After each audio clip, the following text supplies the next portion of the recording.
When I think back to how SpaceX started, it honestly feels a little strange. People assume there was some master plan, or that I saw the future clearly from the beginning. But that's not really how it happened. The truth is, I was just worried. Worried that humanity had stopped aiming high. Worried that we were becoming comfortable. And when a civilization becomes too comfortable, it stops progressing. I remember reading that NASA had no major plans for going to Mars anymore. That shocked me. I thought, wait, what? How can we not be working on this? If something is important enough, you do it, even if the odds of success are low. That idea kept looping in my mind. I was in Los Angeles when I first started looking into rockets. At that point, I didn't know much about them. I had some background in physics and engineering, but I wasn't a rocket scientist. I thought maybe I could help fund a science mission to Mars. Something small, like sending a greenhouse to grow plants on Martian soil. The idea was to get people excited about space again, to show that life could exist on another world. I figured this would inspire public interest and push NASA toward more ambitious missions. But when I started exploring how to actually get a spacecraft to Mars, I realized something. Rockets were unbelievably expensive. So expensive that even doing a small demonstration mission would cost hundreds of millions of dollars. And the part that made even less sense was that rockets were thrown away after one use. You'd imagine if airplanes were used once, the cost of air travel would be insane. That's basically how rockets worked. I went to Russia at one point to try to buy a refurbished rocket. It was kind of a weird trip. The meetings were awkward. The rockets were old, and the prices were ridiculous. On the flight back, I was sitting there thinking about the cost breakdown, and I realized something that changed everything. The raw materials needed to build a rocket were only a tiny fraction of the rocket's price. I remember pulling out a spreadsheet and running the numbers. If we designed a rocket from scratch, with simplicity and reusability in mind, we could make it for much less. Maybe even build something that could one day be reused, like an airplane. The moment that clicked, SpaceX was basically born in my mind. Starting the company was honestly one of the hardest decisions of my life. I knew the likelihood of success was very low. I knew I could lose everything, but the idea that humanity might never become a multi-planet species if someone didn't try, that bothered me. It felt like a responsibility, not because I thought I was the right person to do it, but because no one else was even attempting it. I thought, okay, someone has to take the risk. So I put most of my own money into forming space. There was no backup plan. This was it. In the beginning, the team was tiny. A few engineers, some borrowed desks, and an empty warehouse in El Segundo. The energy was incredible. Everyone there understood that we weren't building a company, we were building a future. We didn't have the luxury of giant budgets or decades of government experience. What we did have was a willingness to learn fast, ridiculously fast. We had to build our own engines, our own avionics, our own structures, basically everything. Not because we wanted total control, but because nothing existed that fit the performance and cost requirements we needed. Our first rocket was Falcon 1. It was small, simple, and designed to be and we thought naively that we could get to orbit pretty quickly. That didn't happen. The first launch failed. The second failed. The third failed. People tend to forget how brutal those years were. When you watch a rocket explode, it's not like watching a model rocket fail. It's years of work, millions of dollars, and thousands of decisions all going up in flames. Each failure was devastating. I remember, after the third failure, standing on the deck of a ship near the launch site. The sun was setting, and everything felt quiet. Too quiet. I knew that if the next attempt failed, SpaceX would die. The company had enough money left for one more.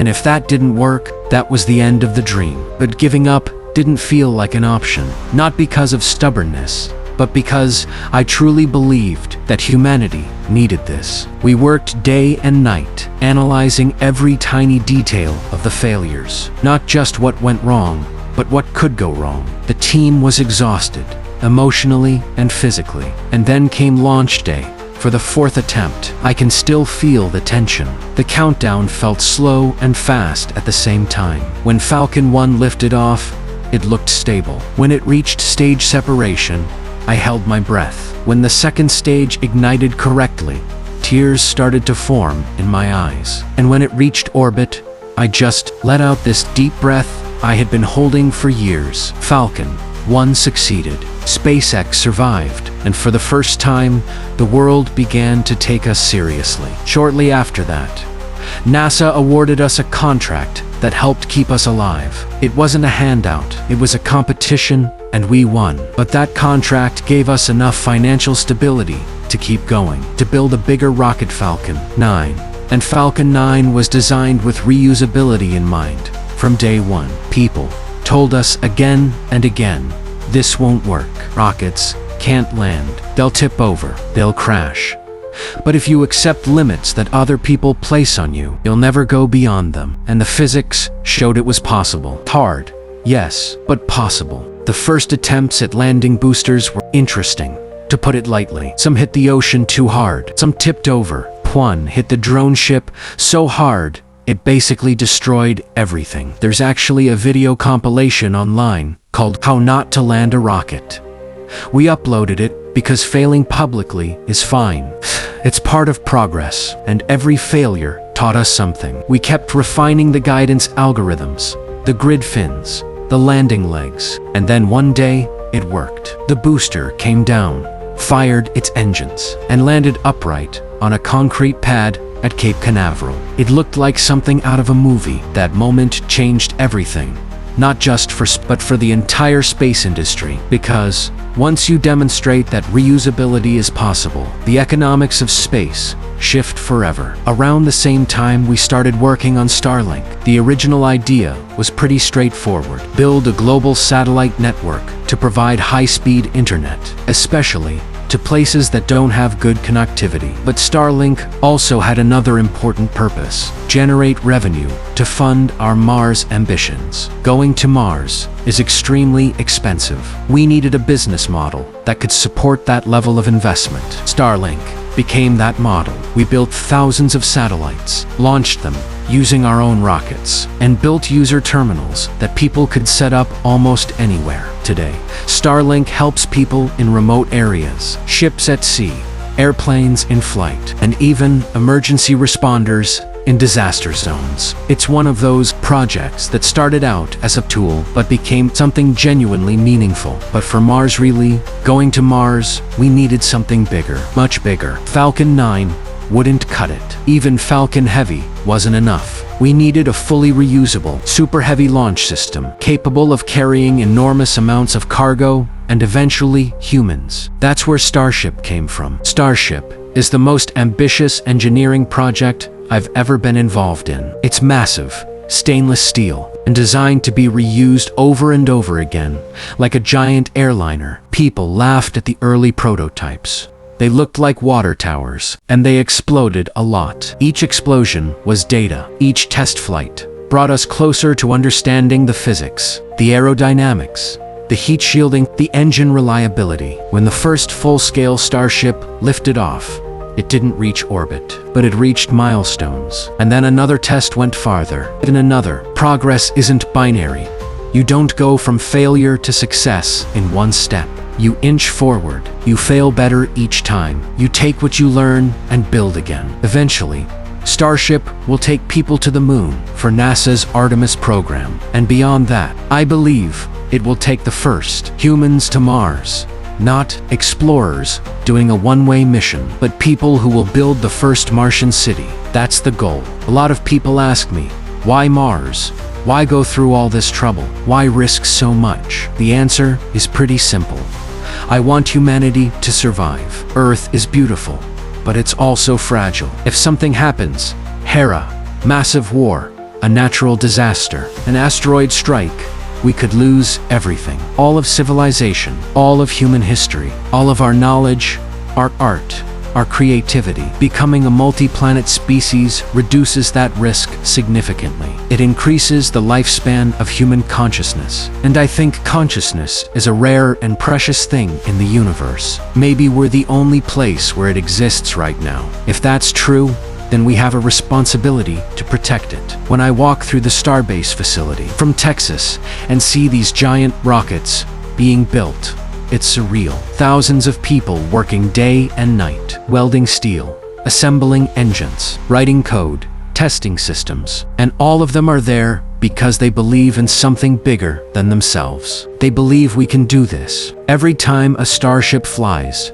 people all over the world feel inspired. Kids draw rockets again. Students choose careers in engineering and physics. I meet people who say, "I work at because your vision changed my life." That means more to me than anything. I'm not a perfect person. I've made mistakes. I've failed more times than I can count. But failure is just information. You use it to keep moving forward. SpaceX was never guaranteed to succeed. In fact, it was much more likely to fail. But we kept going. We pushed through the doubt, the fear, the exhaustion. We learned from every misstep. And today, SpaceX launches more rockets than any company or country in the world. Starship is on the path to becoming the vehicle that takes humanity beyond Earth. And someday, when people walk on Mars and look up at the blue sunset, I hope they remember that it started with a small team, a lot of failures, and a belief that the future could be better. If there's one message in this whole journey, it's this. Life can't just be about solving problems. There has to be something that inspires you, something that makes you excited to wake up in the morning, something that makes the future feel worth building. For me, that's helping humanity become a multi-planet species. And for anyone listening, I'd say find your version of Mars. Find the thing that matters enough that you'll work through the failures, the criticism, the uncertainty. You don't need to know exactly how to get there. Just take the first step. The path will reveal itself as you go. Excuses end where action begins. Rise up, take charge, and never look back. GrowMind is here to remind you